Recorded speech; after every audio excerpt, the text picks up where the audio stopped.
अथ श्रीशिवसङ्कटमोचनस्तोत्रम्। नमः शिवाय शान्ताय सर्पहारिणे नमः। मृत्युञ्जयाय धीमहि सङ्कटं मे विनाशय। गिरीशाय शूलहस्ताय व्याघ्रचर्माम्बराय च दिगम्बराय भीषाय सङ्कटं मे विनाशय। कालकालाय रौद्राय भीमाय भयनाशिने चन्द्रशेखर शम्भो मे सङ्कटं मे विनाशय। भक्तवत्सल देवानां नाथाय नमो नमः। कृपाकटाक्षदृष्ट्या मे सङ्कटं मे विनाशय। गंगाधराय शान्ताय सुरनाथाय शम्भवे नमस्ते स्त्रीलिङ्गाय सङ्कटं मे विनाशय। रुद्राय त्रिपुरान्ताय दक्षयज्ञविनाशिने नीलकण्ठाय शम्भो मे सङ्कटं मे विनाशय। पशुपतये पशूनां च त्रैलोक्यनाथरूपिणे नमः त्रिशूलधारिणे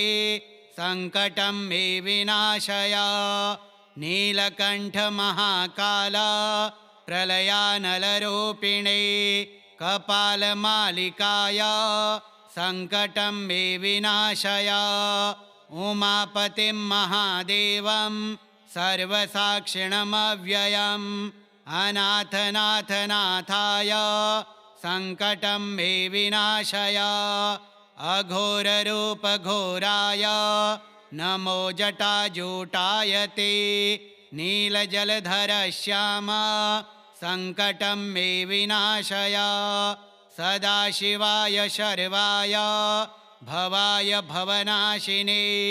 नमः कर्पूरगौराय सङ्कटं मे विनाशय।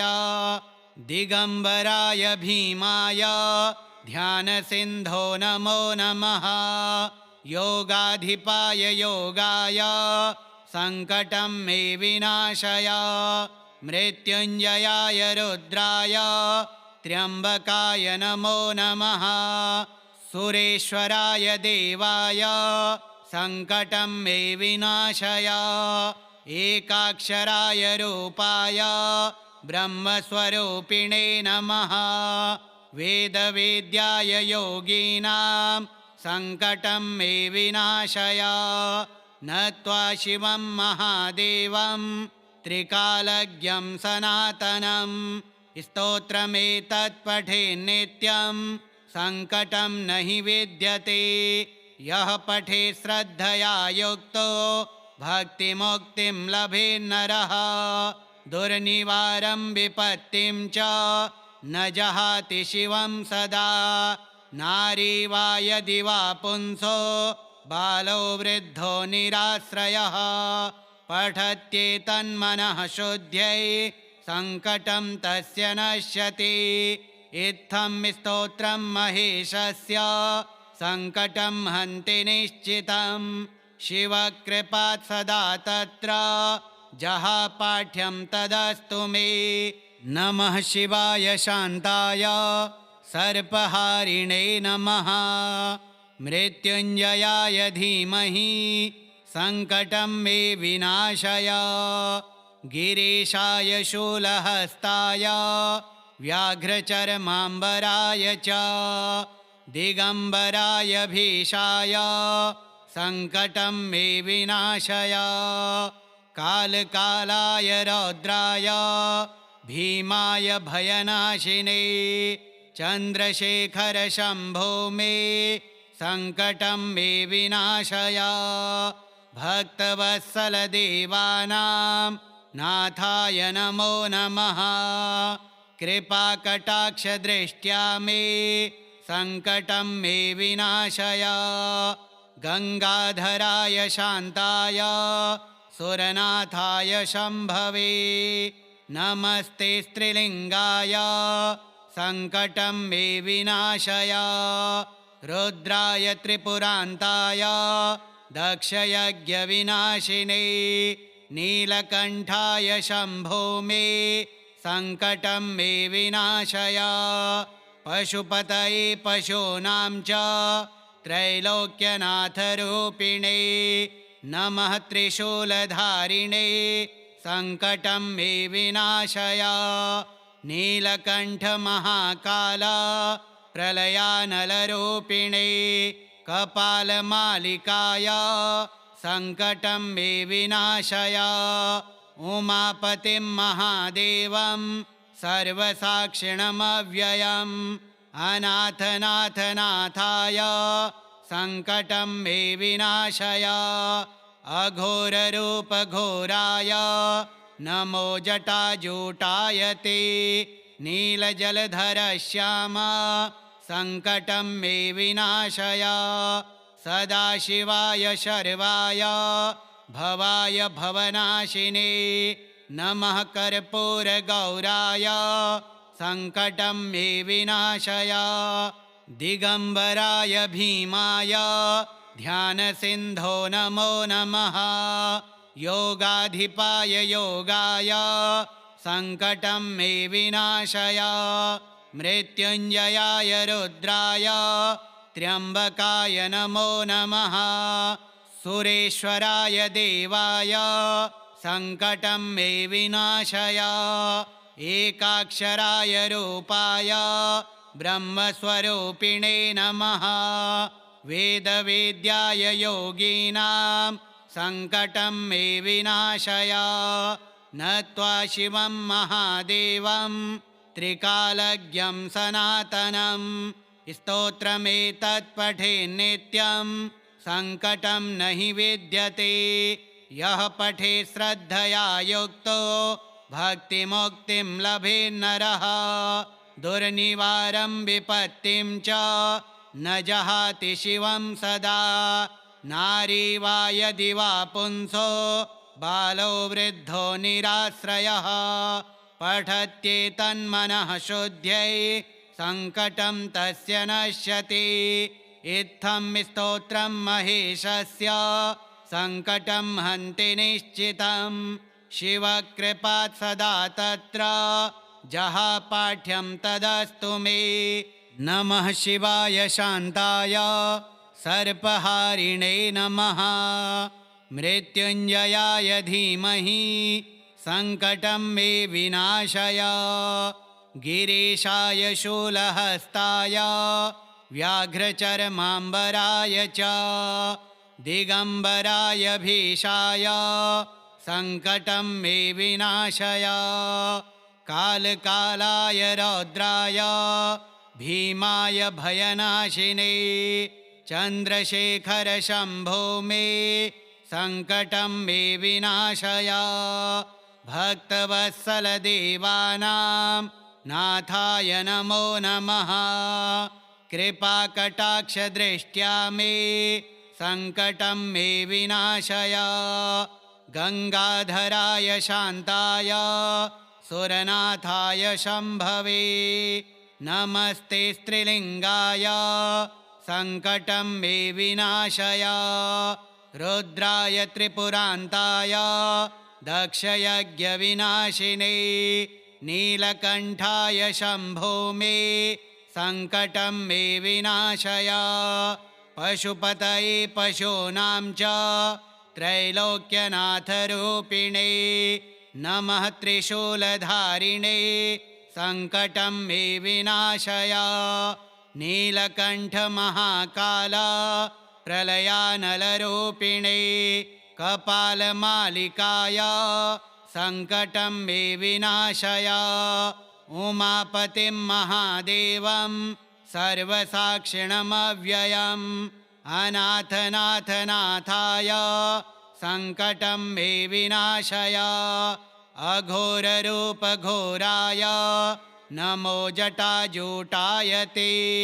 नीलजलधरश्याम सङ्कटं मे विनाशय सदाशिवाय शर्वाय भवाय भवनाशिने नमः कर्पूरगौराय सङ्कटं मे विनाशय दिगम्बराय भीमाय ध्यानसिन्धो नमो नमः योगाधिपाय योगाय सङ्कटं मे विनाशय मृत्युञ्जयाय रुद्राय त्र्यम्बकाय नमो नमः सुरेश्वराय देवाय सङ्कटं मे विनाशय एकाक्षराय रूपाय ब्रह्मस्वरूपिणे नमः वेदवेद्याय योगीनां सङ्कटं मे विनाशय नत्वा शिवं महादेवं त्रिकालज्ञं सनातनं स्तोत्रमेतत्पठेन्नित्यं सङ्कटं न हि विद्यते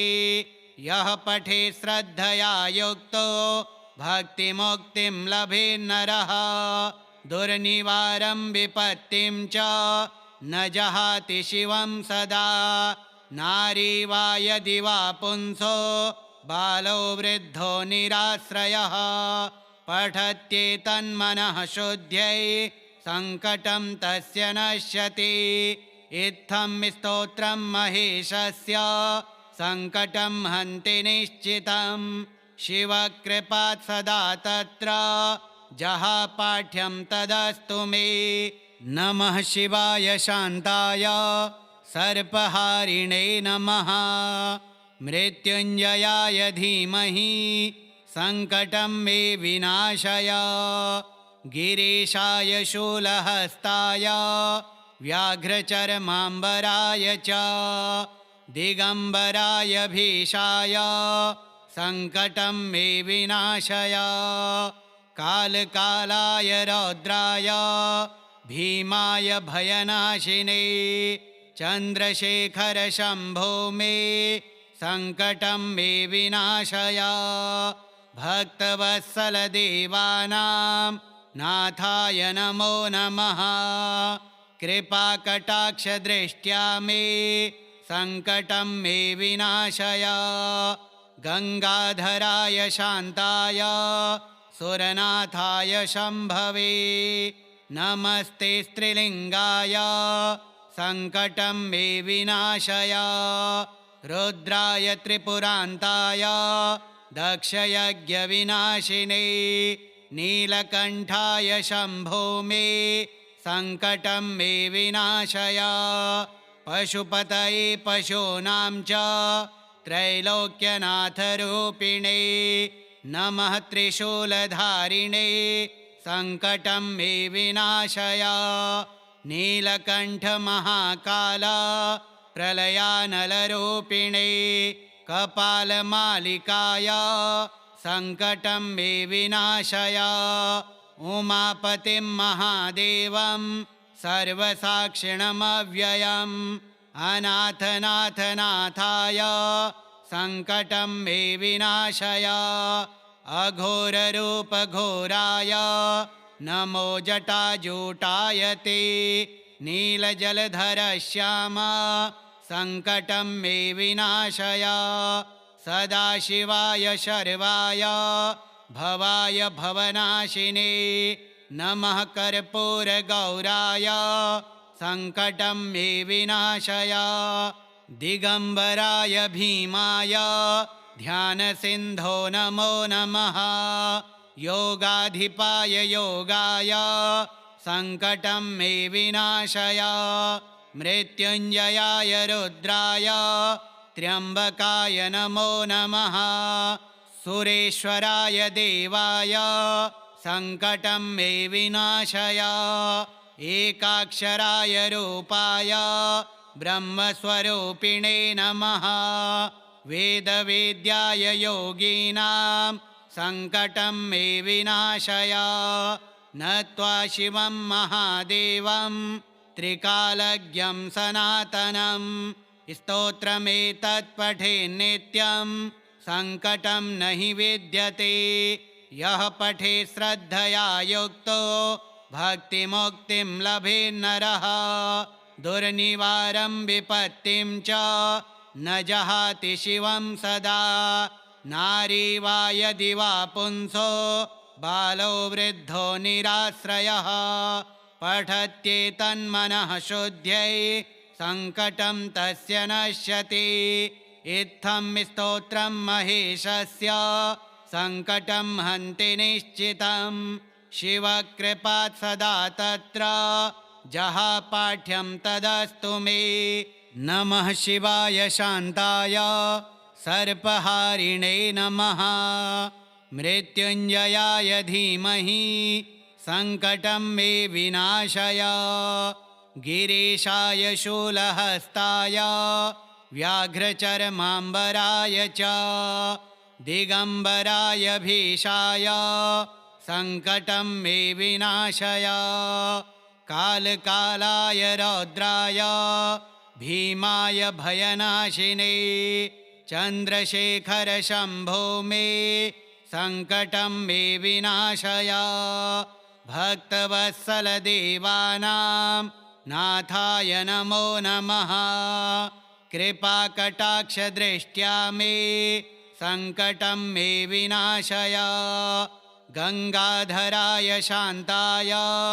सुरनाथाय शम्भवे नमस्ते स्त्रीलिङ्गाय सङ्कटं मे विनाशय रुद्राय त्रिपुरान्ताय दक्षयज्ञविनाशिने नीलकण्ठाय शम्भो मे सङ्कटं मे विनाशय पशुपतये पशूनां च त्रैलोक्यनाथरूपिणे नमः त्रिशूलधारिणे सङ्कटं मे विनाशय नीलकण्ठमहाकाल प्रलयानलरूपिणे कपालमालिकाय सङ्कटं मे विनाशय उमापतिं महादेवं सर्वसाक्षिणमव्ययम् अनाथनाथनाथाय सङ्कटं मे विनाशय अघोररूपघोराय नमो जटाजूटाय ते नीलजलधरश्याम सङ्कटं मे विनाशय सदाशिवाय शर्वाय भवाय भवनाशिने नमः कर्पूरगौराय सङ्कटं मे विनाशय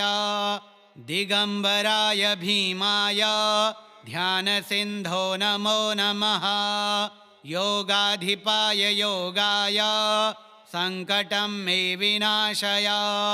मृत्युञ्जयाय रुद्राय त्र्यम्बकाय नमो नमः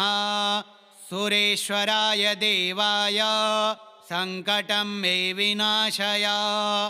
एकाक्षराय रूपाय ब्रह्मस्वरूपिणे नमः वेदवेद्याय योगीनां सङ्कटं मे विनाशय नत्वा शिवं महादेवं त्रिकालज्ञं सनातनं स्तोत्रमेतत्पठेन्नित्यं सङ्कटं न हि विद्यते यः पठे श्रद्धया युक्तो भक्तिमुक्तिं लभेन्नरः दुर्निवारं विपत्तिं च न जहाति शिवं सदा नारी वा यदि वा पुंसो बालो वृद्धो निराश्रयः पठत्येतन्मनः शुद्ध्यै सङ्कटं तस्य नश्यति इत्थं स्तोत्रं महेशस्य सङ्कटं हन्ति निश्चितं शिवकृपात् सदा तत्र जहापाठ्यं तदस्तु मे नमः शिवाय शान्ताय सर्पहारिणे नमः मृत्युञ्जयाय धीमहि सङ्कटं मे विनाशय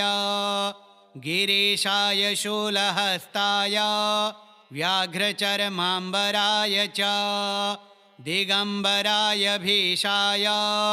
सङ्कटं मे विनाशय कालकालाय रौद्राय भीमाय भयनाशिने चन्द्रशेखर शम्भो मे सङ्कटं मे विनाशय भक्तवत्सल देवानां नाथाय नमो नमः कृपाकटाक्षदृष्ट्या मे सङ्कटं मे विनाशय गङ्गाधराय शान्ताय सुरनाथाय शम्भवे नमस्ते स्त्रीलिङ्गाय सङ्कटं मे विनाशय रुद्राय त्रिपुरान्ताय दक्षयज्ञविनाशिने नीलकण्ठाय शम्भो मे सङ्कटं मे विनाशय पशुपतये पशूनां च त्रैलोक्यनाथरूपिणे नमः त्रिशूलधारिणे सङ्कटं मे विनाशय नीलकण्ठमहाकाल प्रलयानलरूपिणे कपालमालिकाय सङ्कटं मे विनाशय उमापतिं महादेवं सर्वसाक्षिणमव्ययम् अनाथनाथनाथाय सङ्कटं मे विनाशय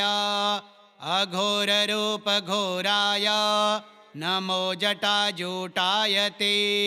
नीलजलधरश्याम सङ्कटं मे विनाशय सदाशिवाय शर्वाय भवाय भवनाशिने नमः कर्पूरगौराय सङ्कटं मे विनाशय दिगम्बराय भीमाय ध्यानसिन्धो नमो नमः योगाधिपाय योगाय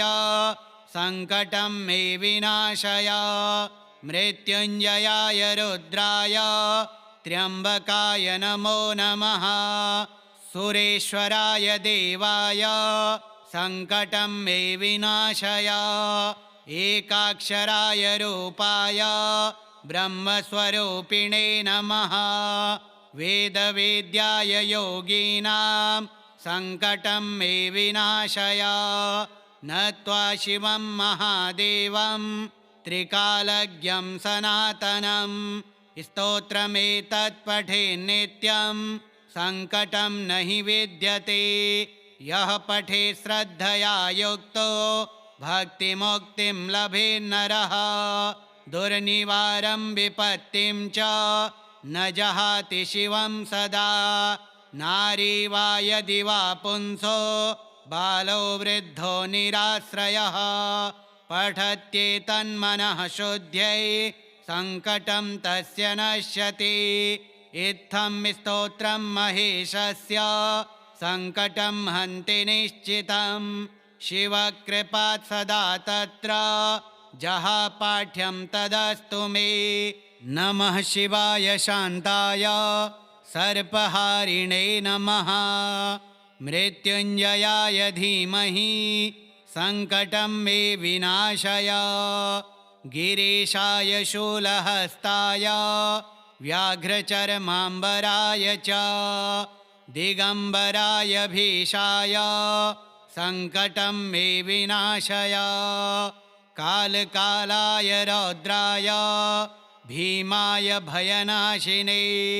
चन्द्रशेखर शम्भो मे सङ्कटं मे विनाशय भक्तवत्सलदेवानां नाथाय नमो नमः कृपाकटाक्षदृष्ट्या मे सङ्कटं मे विनाशय गङ्गाधराय शान्ताय सुरनाथाय शम्भवे नमस्ते स्त्रीलिङ्गाय सङ्कटं मे विनाशय रुद्राय त्रिपुरान्ताय दक्षयज्ञविनाशिने नीलकण्ठाय शम्भो मे सङ्कटं मे विनाशय पशुपतये पशूनां च त्रैलोक्यनाथरूपिणे नमः त्रिशूलधारिणे सङ्कटं मे विनाशय नीलकण्ठमहाकाल प्रलयानलरूपिणे कपालमालिकाय सङ्कटं मे विनाशय उमापतिं महादेवं सर्वसाक्षिणमव्ययम् अनाथनाथनाथाय सङ्कटं मे विनाशय अघोररूपघोराय नमो जटाजूटाय ते नीलजलधरश्यामा सङ्कटं मे विनाशय सदाशिवाय शर्वाय भवाय भवनाशिने नमः कर्पूरगौराय सङ्कटं मे विनाशय दिगम्बराय भीमाय ध्यानसिन्धो नमो नमः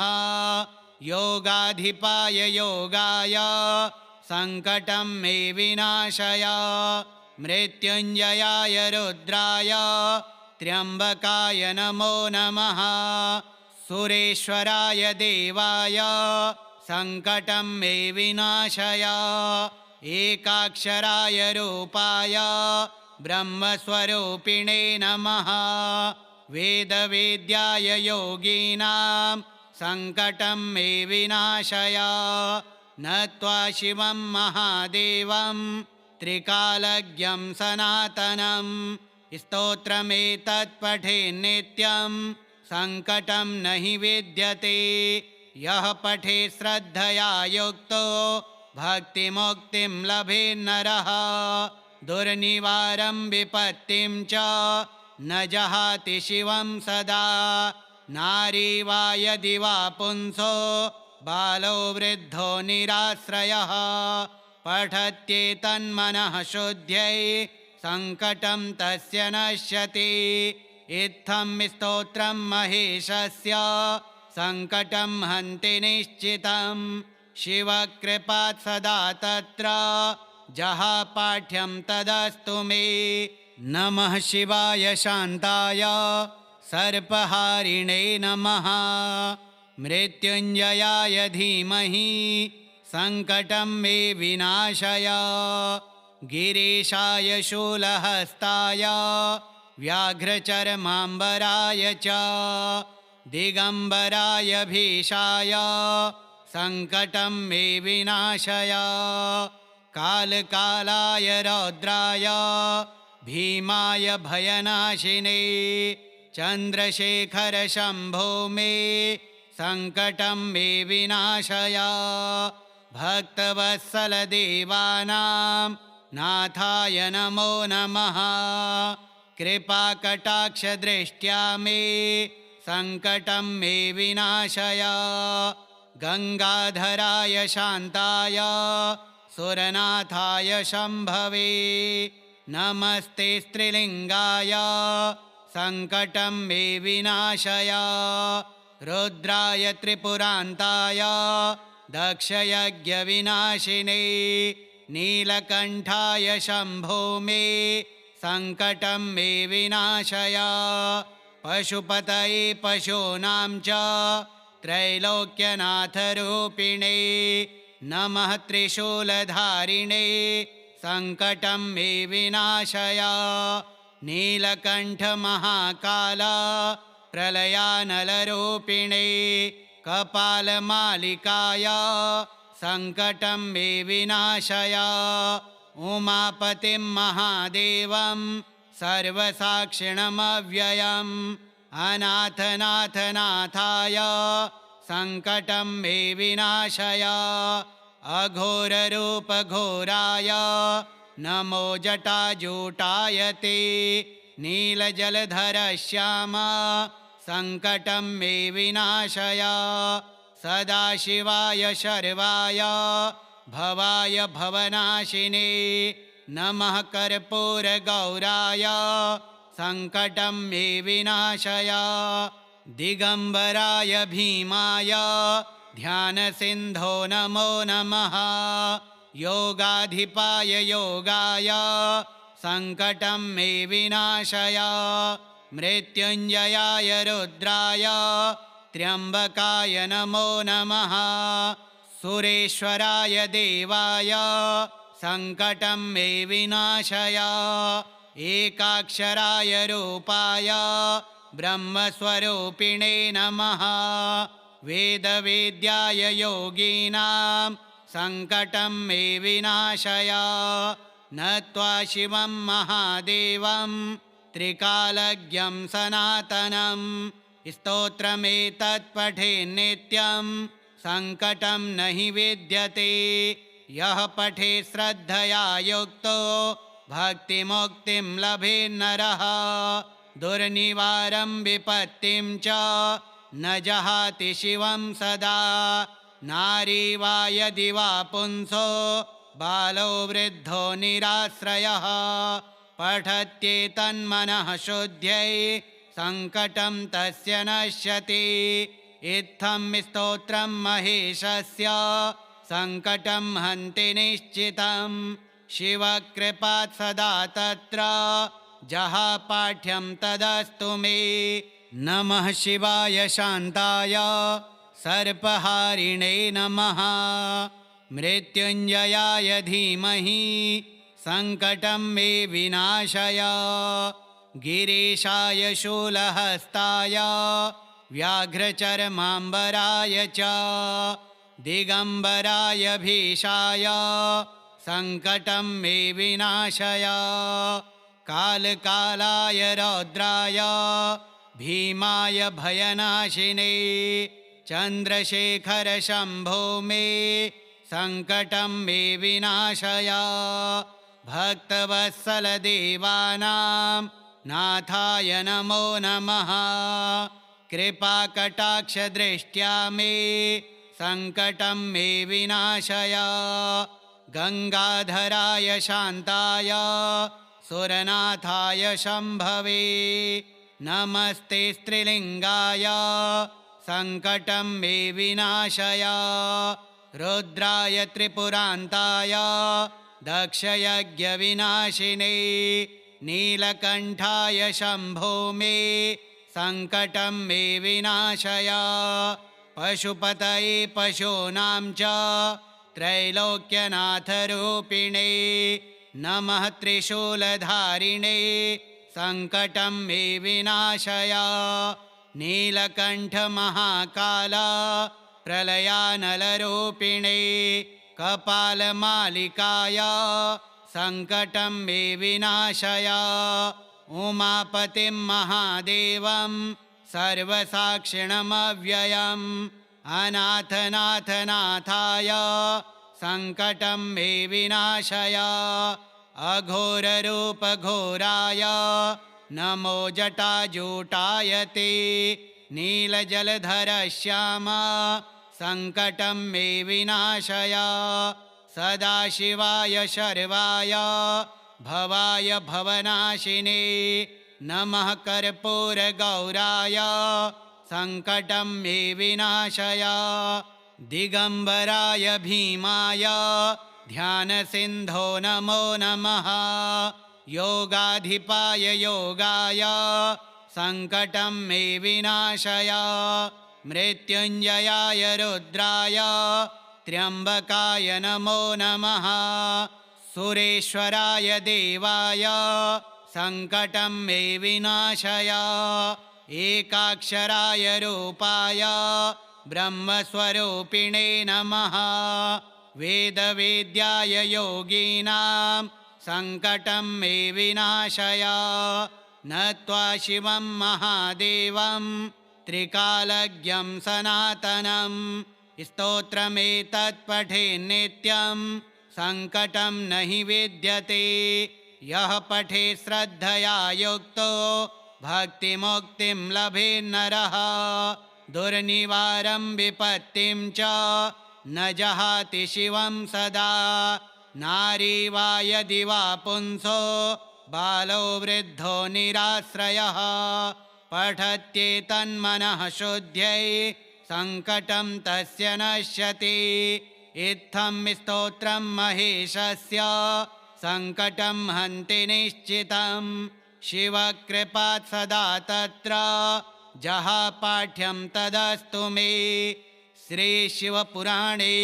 शिवसङ्कटमोचकस्तोत्रं शिवार्पणमस्तु। अथ श्रीपार्वतीरक्षास्तोत्रम् शरणागतदीनार्थ परित्राणपरायणे सर्वस्यार्तिहरे देवी नारायणि नमोऽस्तु ते सिद्धिबुद्धिप्रदा देवी भुक्तिमुक्तिप्रदायिनी दुर्गादेवी नमस्तुभ्यं त्रैलोक्यजननी शुभे पार्वती त्वं शिवा गौरी त्रैलोक्यस्य जनेश्वरी रक्ष मां सर्वदोषेभ्यः कृपया कमलालये दुष्टग्रहपीडितानां हि नाशायै त्वमेव तु शरणं भव दुःखार्ते रक्ष मां च जगदम्बिके त्वं मातरि नमस्तुभ्यं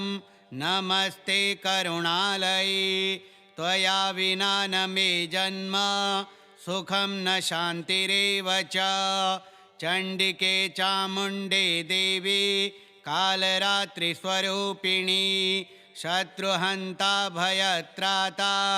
रक्ष मां सर्वतो मुने त्वं जीवनस्य मूलं हि त्वमेव त्राणदायिनी त्वं धर्मस्य त्वं श्रेयस्य रक्ष मां करुणानिधे अनाथनाथे जननी त्वं सर्वशक्तिस्वरूपिणी अष्टभुजे महाशक्ते रक्ष मां सङ्कटातुरं त्वं भक्तानां सुरक्षायै सदा सज्जा स्थिता शुभे जय पार्वती मां पालय स्वशक्त्या सर्वसिद्धिदे इदं स्तोत्रं पठेत् भक्त्या नारी वा पुरुषोत्तमः सर्वरक्षा लभेत् तस्य मातृप्रीतिश्च जायते शरणागतदीनार्त परित्राणपरायणे सर्वस्यार्तिहरे देवी नारायणि नमोऽस्तु ते सिद्धिबुद्धिप्रदा देवी भुक्तिमुक्तिप्रदायिनी दुर्गादेवी नमस्तुभ्यं त्रैलोक्यजननी शुभे पार्वती त्वं शिवा गौरी त्रैलोक्यस्य जनेश्वरी रक्ष मां सर्वदोषेभ्यः कृपया कमलालये दुष्टग्रहपीडितानां हि नाशायै त्वमेव तु शरणं भव दुःखार्ते रक्ष मां च जगदम्बिके त्वं मातरि नमस्तुभ्यं नमस्ते करुणालये त्वया विना न मे जन्म सुखं न शान्तिरेव च चण्डिके चामुण्डे देवी कालरात्रिस्वरूपिणी शत्रुहन्ता भयत्राता रक्ष मां सर्वतो मुने त्वं जीवनस्य मूलं हि त्वमेव त्राणदायिनी त्वं धर्मस्य त्वं श्रेयस्य रक्ष मां करुणानिधे अनाथनाथे जननी त्वं सर्वशक्तिस्वरूपिणी अष्टभुजे महाशक्ते रक्ष मां सङ्कटातुरं त्वं भक्तानां सुरक्षायै सदा सज्जा स्थिता शुभे जय पार्वती मां पालय स्वशक्त्या सर्वसिद्धिदे इदं स्तोत्रं पठेत् भक्त्या नारी वा पुरुषोत्तमः सर्वरक्षा लभेत् तस्य मातृप्रीतिश्च जायते शरणागतदीनार्त परित्राणपरायणे सर्वस्यार्तिहरे देवी नारायणि नमोऽस्तु ते सिद्धिबुद्धिप्रदा देवी भुक्तिमुक्तिप्रदायिनी दुर्गादेवी नमस्तुभ्यं त्रैलोक्यजननी शुभे पार्वती त्वं शिवा गौरी त्रैलोक्यस्य जनेश्वरी रक्ष मां सर्वदोषेभ्यः कृपया कमलालये दुष्टग्रहपीडितानां हि नाशायै त्वमेव तु शरणं भव दुःखार्ते रक्ष मां च जगदम्बिके त्वं मातरि नमस्तुभ्यं नमस्ते करुणालये त्वया विना न मे जन्म सुखं न शान्तिरेव च चण्डिके चामुण्डे देवी कालरात्रिस्वरूपिणी शत्रुहन्ता भयत्राता रक्ष मां सर्वतो मुने त्वं जीवनस्य मूलं हि त्वमेव त्राणदायिनी त्वं धर्मस्य त्वं श्रेयस्य रक्ष मां करुणानिधे अनाथनाथे जननी त्वं सर्वशक्तिस्वरूपिणी अष्टभुजे महाशक्ते रक्ष मां सङ्कटातुरं त्वं भक्तानां सुरक्षायै सदा सज्जा स्थिता शुभे जय पार्वती मां पालय स्वशक्त्या सर्वसिद्धिदे इदं स्तोत्रं पठेत् भक्त्या नारी वा पुरुषोत्तमः सर्वरक्षा लभेत् तस्य मातृप्रीतिश्च जायते शरणागतदीनार्थ परित्राणपरायणे सर्वस्यार्तिहरे देवी नारायणि नमोऽस्तुते सिद्धिबुद्धिप्रदा देवी भुक्तिमुक्तिप्रदायिनी दुर्गा देवी नमस्तुभ्यं त्रैलोक्यजननी शुभे पार्वती त्वं शिवा गौरी त्रैलोक्यस्य जनेश्वरी रक्ष मां सर्वदोषेभ्यः कृपया कमलालये दुष्टग्रहपीडितानां हि नाशायै त्वमेव तु शरणं भव दुःखार्ते रक्ष मां च जगदम्बिके त्वं मातरि नमस्तुभ्यं नमस्ते करुणालये त्वया विना न मे जन्म सुखं न शान्तिरेव च चण्डिके चामुण्डे देवी कालरात्रिस्वरूपिणी शत्रुहन्ता भयत्राता रक्ष मां सर्वतो मुने त्वं जीवनस्य मूलं हि त्वमेव त्राणदायिनी त्वं धर्मस्य त्वं श्रेयस्य रक्ष मां करुणानिधे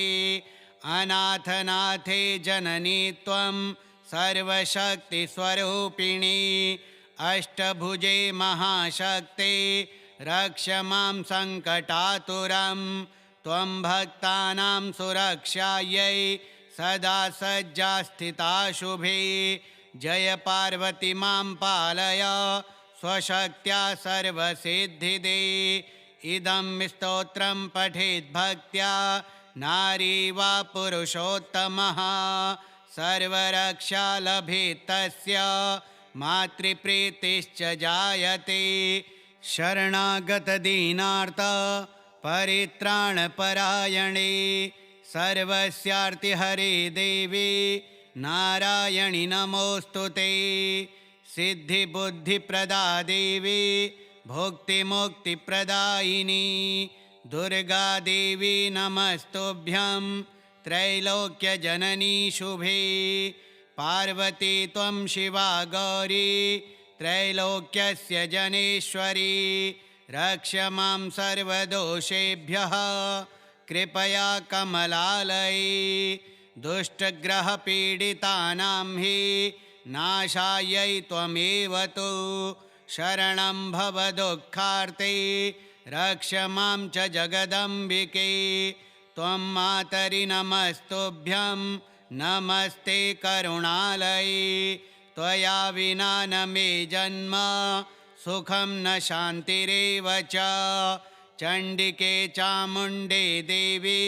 कालरात्रिस्वरूपिणी शत्रुहन्ता भयत्राता रक्ष मां सर्वतो मुने त्वं जीवनस्य मूलं हि त्वमेव त्राणदायिनी त्वं धर्मस्य त्वं श्रेयस्य रक्ष मां करुणानिधे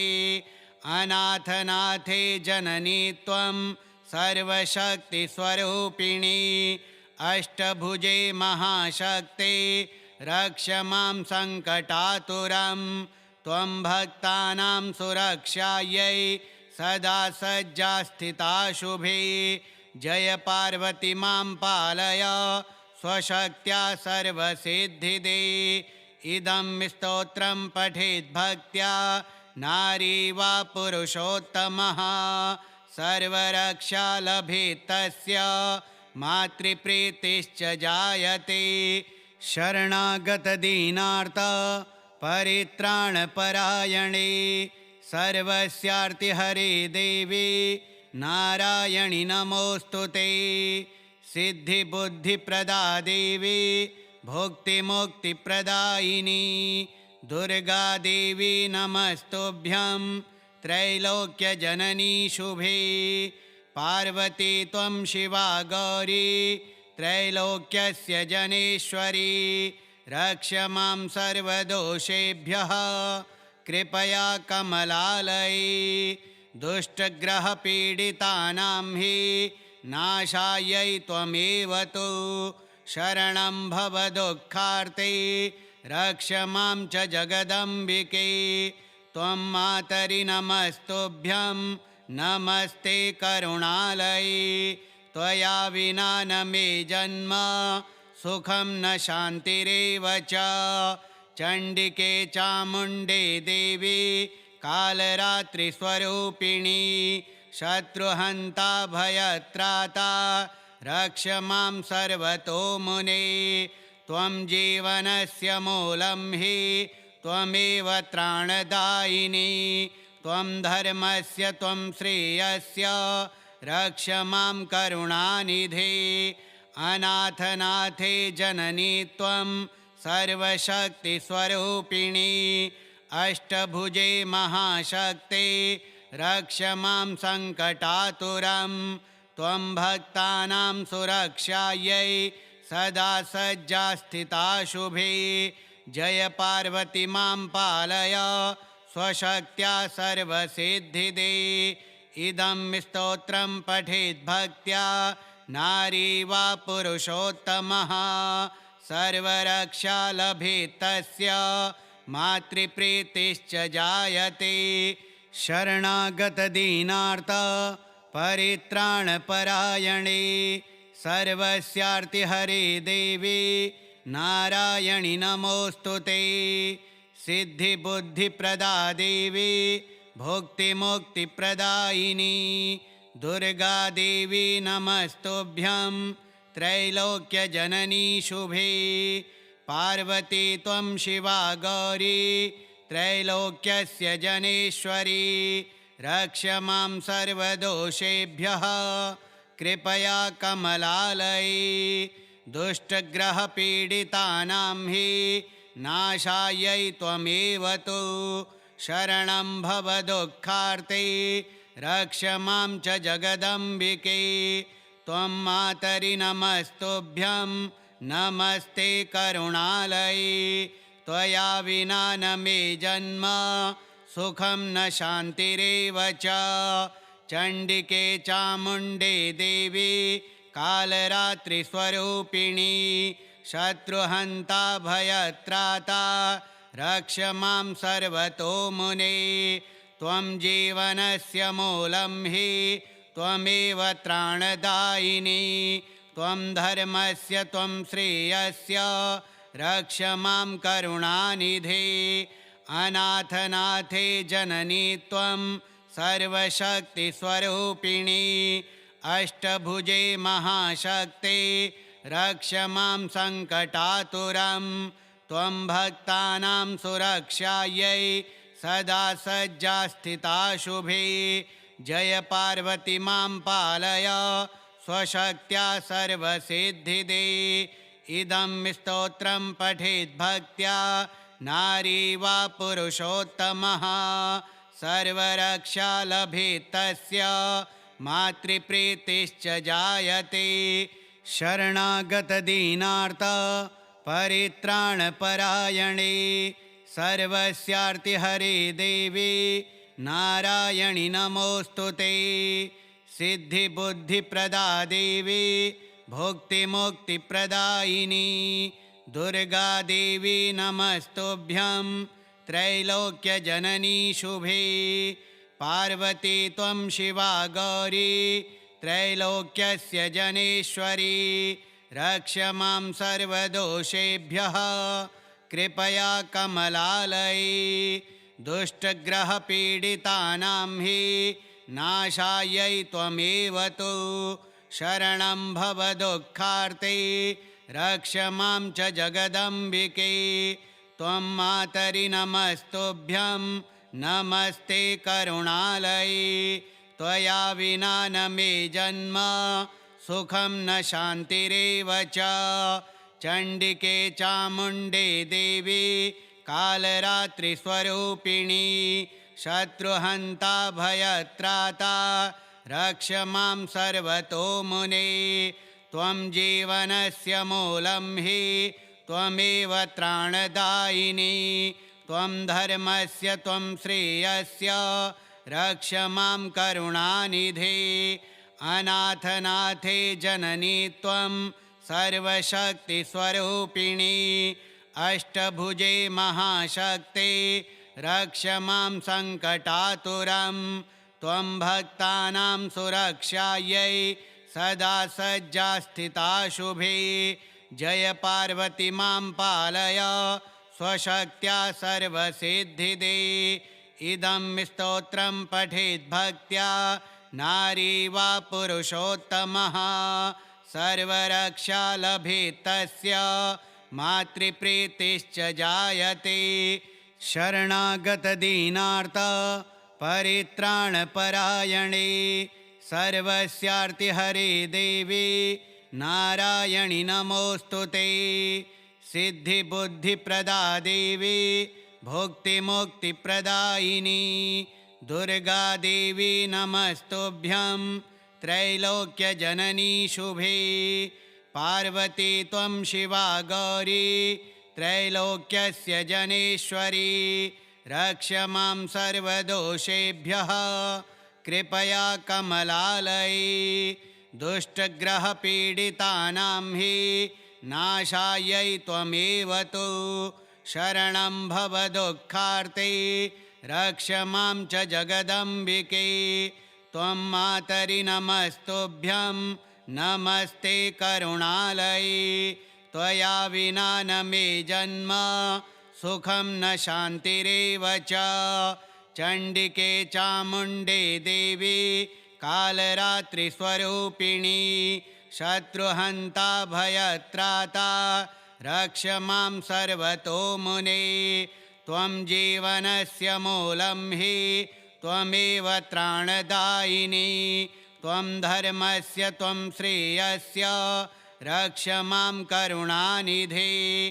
अनाथनाथे जननी त्वं सर्वशक्तिस्वरूपिणी अष्टभुजे महाशक्ते रक्ष मां सङ्कटातुरं त्वं भक्तानां सुरक्षायै सदा सज्जा स्थिता शुभे जय पार्वती मां पालय स्वशक्त्या सर्वसिद्धिदे इदं स्तोत्रं पठेत् भक्त्या नारी वा पुरुषोत्तमः सर्वरक्षा लभेत् तस्य मातृप्रीतिश्च जायते शरणागतदीनार्त परित्राणपरायणे सर्वस्यार्तिहरे देवी नारायणि नमोऽस्तु ते सिद्धिबुद्धिप्रदा देवी भुक्तिमुक्तिप्रदायिनी दुर्गा देवी नमस्तुभ्यं त्रैलोक्यजननी शुभे पार्वती त्वं शिवा गौरी त्रैलोक्यस्य जनेश्वरी रक्ष मां सर्वदोषेभ्यः कृपया कमलालये दुष्टग्रहपीडितानां हि नाशायै त्वमेव तु शरणं भव दुःखार्ते रक्ष मां च जगदम्बिके त्वं मातरि नमस्तुभ्यं नमस्ते करुणालये त्वया विना न मे जन्म सुखं न शान्तिरेव च चण्डिके चामुण्डे देवी कालरात्रिस्वरूपिणी शत्रुहन्ता भयत्राता रक्ष मां सर्वतो मुने त्वं जीवनस्य मूलं हि त्वमेव त्राणदायिनी त्वं धर्मस्य त्वं श्रेयस्य रक्ष मां करुणानिधे अनाथनाथे जननी त्वं सर्वशक्तिस्वरूपिणी अष्टभुजे महाशक्ते रक्ष मां सङ्कटातुरं त्वं भक्तानां सुरक्षायै सदा सज्जा स्थिता शुभे जय पार्वती मां पालय स्वशक्त्या सर्वसिद्धिदे इदं स्तोत्रं पठेत् भक्त्या नारी वा पुरुषोत्तमः सर्वरक्षा लभेत् तस्य मातृप्रीतिश्च जायते शरणागतदीनार्थ परित्राणपरायणे सर्वस्यार्तिहरे देवी नारायणि नमोऽस्तुते सिद्धिबुद्धिप्रदा देवी भुक्तिमुक्तिप्रदायिनी दुर्गा देवी नमस्तुभ्यं त्रैलोक्यजननी शुभे पार्वती त्वं शिवा गौरी त्रैलोक्यस्य जनेश्वरी रक्ष मां सर्वदोषेभ्यः कृपया कमलालये दुष्टग्रहपीडितानां हि नाशायै त्वमेव तु शरणं भव दुःखार्ते रक्ष मां च जगदम्बिके त्वं मातरि नमस्तुभ्यं नमस्ते करुणालये त्वया विना न मे जन्म सुखं न शान्तिरेव च चण्डिके चामुण्डे देवी कालरात्रिस्वरूपिणी शत्रुहन्ता भयत्राता रक्ष मां सर्वतो मुने त्वं जीवनस्य मूलं हि त्वमेव त्राणदायिनी त्वं धर्मस्य त्वं श्रेयस्य रक्ष मां करुणानिधे अनाथनाथे जननी त्वं सर्वशक्तिस्वरूपिणी अष्टभुजे महाशक्ते रक्ष मां सङ्कटातुरं त्वं भक्तानां सुरक्षायै सदा सज्जा स्थिता शुभे जय पार्वती मां पालय स्वशक्त्या सर्वसिद्धिदे इदं स्तोत्रं पठेत् भक्त्या नारी वा पुरुषोत्तमः सर्वरक्षा लभेत् तस्य मातृप्रीतिश्च जायते श्रीपार्वती रक्षा स्तोत्रं श्रीपार्वतीदेव्यार्पणमस्तु।